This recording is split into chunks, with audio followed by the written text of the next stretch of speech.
Independence Information Commissioner claims that in 2017, consumers will be cashless shoppers. A microchip holding personal bank account and credit card information will be implanted into the body, connecting to a database that will know who they are, where they live, what they like, and what they don't like. Shoppers will have their hand scanned, not their credit card. Woe to you, O earth and sea, for the devil sends the beast with wrath, because he knows the time is short. Let him who hath understanding reckon the number of the beast, for it is a human. Its number is 666. Let him that hath understanding count the number of the beast, for it is the number of a man, and his number is 666. No matter who you meet, if you say 666, all of a sudden, they know what you're talking about.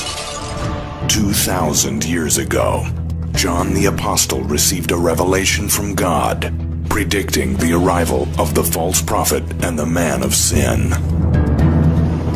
And I stood upon the sand of the sea, and I saw a beast rise up out of the sea, having 7 heads and 10 horns.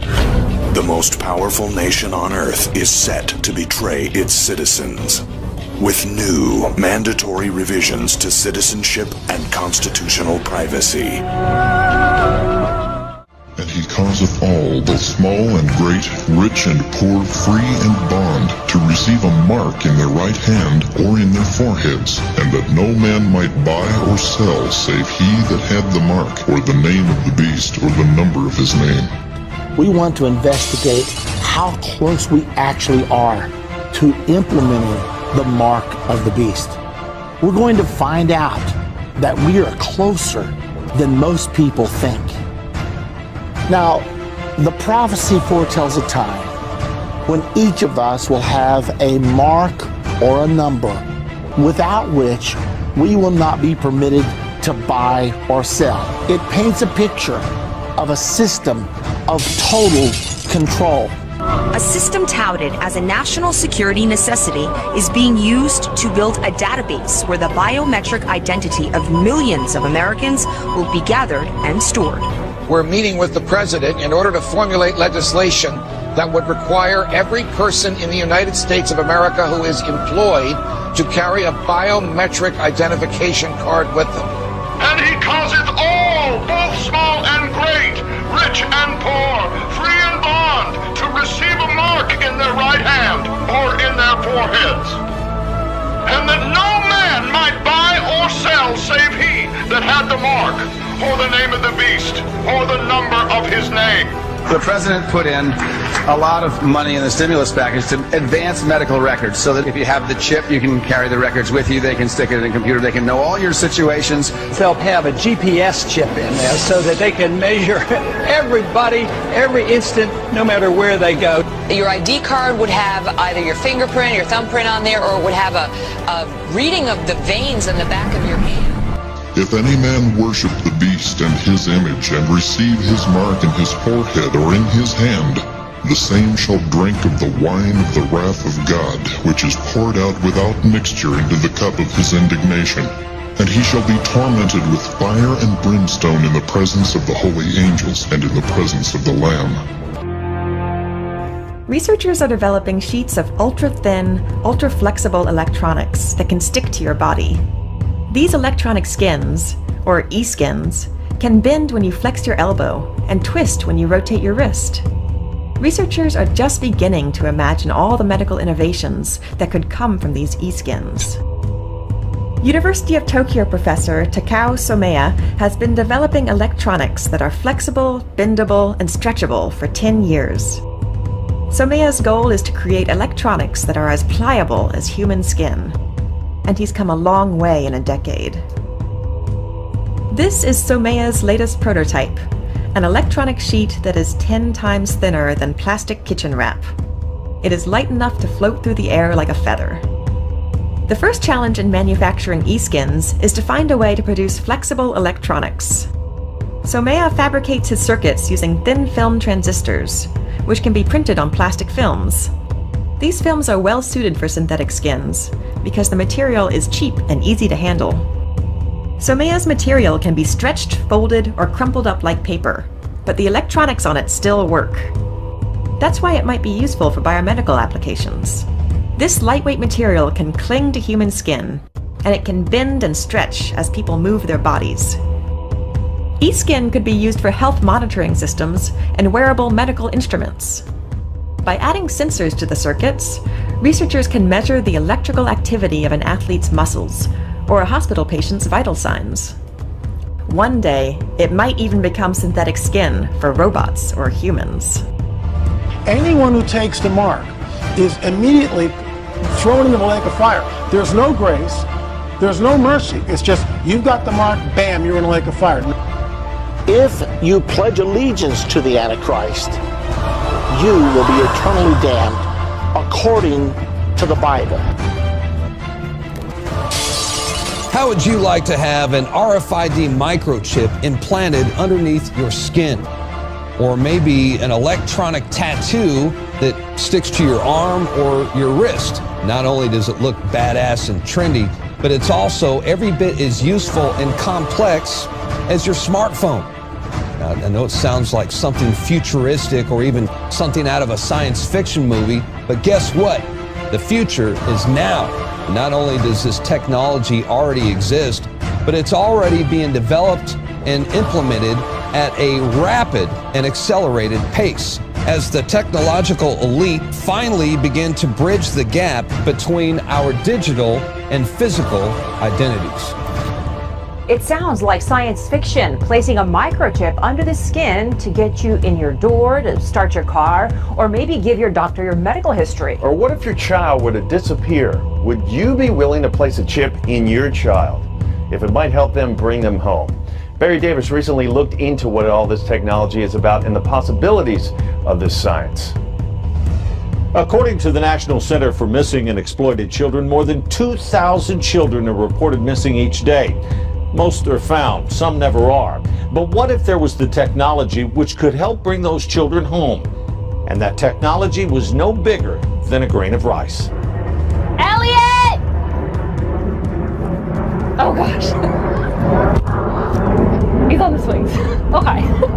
Yeah, that scared me. It's something most every parent has felt. That sick panic. You're watching your child play, having fun. You turn your head for just a moment, and they're gone. My stomach drops, I feel nauseous and dizzy, and I imagine all of the horrible things that could happen. Trish Dickerson is the mother of a rambunctious 3.5-year-old who has no fear of anything or anybody. And it scares me. It scares me so much. Someone would just be like, hey, I have candy, and he'd be like, heck yes, candy. We've been microchipping our pets for years, so why not use that technology to protect something far more precious? It's technically realistic. Stuart Lipoff is an electronics engineer who's watching the microchip industry closely. He says by placing signposts or portals like this handheld unit for animals in key locations, you could track someone. Some people are already placing microchips in their hands, which help them control everything from their computers to opening their front doors. And most of us use microchips every day to open doors to work or buy lunch with a debit or credit card. The ick factor, it still is kind of icky of, having somebody, put something into your body that's a foreign thing. Lipoff says it's only a matter of time before people realize how beneficial it could be, and not just for convenience, but in what literally could be a life-saving instance. I might be one of those moms. In a heartbeat, I think I'd have him chipped, just so I would feel safer. There are devices you can buy to put on your kids which allows you to track them with GPS. Right now, the technology to track a microchip with GPS isn't available. At least, not available to the public. But here's what you should really worry about. And watch. It will unfold like this. First, the RFID chip, radio frequency identification. It's already been put in the Blink credit cards, passports, license tags. They're everywhere. Watch for a full court press to have them implanted in your pets. Not an ID chip, a tracker. They're beta tested, but you'll start to see more of them at your vet's offices. OnStar for your pooch. You can track your little doggy. Peace of mind. Next. If it's good enough for your dog, it's good enough for your child. A tiny little RFID chip the size of a grain of rice. Completely safe. Easy to remove. Your child is now kidnap proof. And the placement of the chip will be varied, so God forbid some sicko doesn't look at one particular place to forcibly remove it. OnStar for your child. No more Amber Alerts, no more kidnapping, no more parents' worst nightmare. After all, if it's good enough for your pet, it's good enough for your child. Then, the elderly. Forget that I've fallen and can't get up business. Oh, no, this RFID chip will have all of Grandma's medical information and data on it. And if they have dementia and wander off, you'll be able to track them. After all, if it's good enough for your dog. Then once it's deemed cool, teens will insist on their own chip. They're already tattooing barcodes. It's cool. It's their own number. And this will be your own chip, all of your information, always stressing the medical information bit. What information? She's 20 years old. Shh. It's for her own good. And you can track them. And you know that kids won't wear watches anymore. They've got cell phones with the time on it. In your cool chip, no need for driver's licenses, credit cards, debit cards, keyless entry, ID. No. The RFID chip will have it all there. All of it. Goodbye wallets. After all, what's a wallet for? ID, cards, not anymore. Oh, and money will be completely cashless. Blink terminals will read your chip. Think EasyPass or MetroCard. No cash, no drug trafficking, no terrorism. Make any connection you want. No one's listening anyway. Then you'll beg for one. Everything's on the chip. Everyone's on the grid. The grid is a 24/7 real-time tracking of you. Everyone will have this cool chip. Everyone's on the grid. And if you're convicted of breaking some law, they don't send you to prison. They turn off your chip. Poof. You don't exist. No money, no identity, no existence. And you're worried about an iPhone being tracked? You ain't seen nothing yet. To think something so small could control you. And everything you do. When your life and all you love are on the line. The RFID chip is always with you, threatening your privacy, causing severe risk to your health and personal safety, and killing you if you do not obey rogue government demands. Because I want to increase my risk of cancer. Because I want to live in a cash-free society. Because now, the government is looking out for us. Because I have the mark of the beast, but it doesn't have me. Ask your doctor how to get your chip implanted today. Side effects may include, but are not limited to, depression, drowsiness, itchy throat, high blood pressure, low blood sugar, heartburn, bad breath, athlete's foot, acid reflux, gingivitis, upset stomach, blurred vision, cottonmouth, sore throat, sore gums. Even more side effects include spontaneous combustion, Down syndrome, bankruptcy, back problems, gout, temporary blindness, heart failure, dyslexia, total shutdown of vital organs. Other side effects include paralysis, neurocorrosion, seizures, AIDS, lung drowning, kidney failure, testicle erosion, change in skin pigmentation, dwarfism, moderate to severe Crohn's disease, cardiac arrest, detached retina, loss of teeth, peeling skin, death. It's time you took control of your life. Don't turn down another invitation. Because we want to track your every move.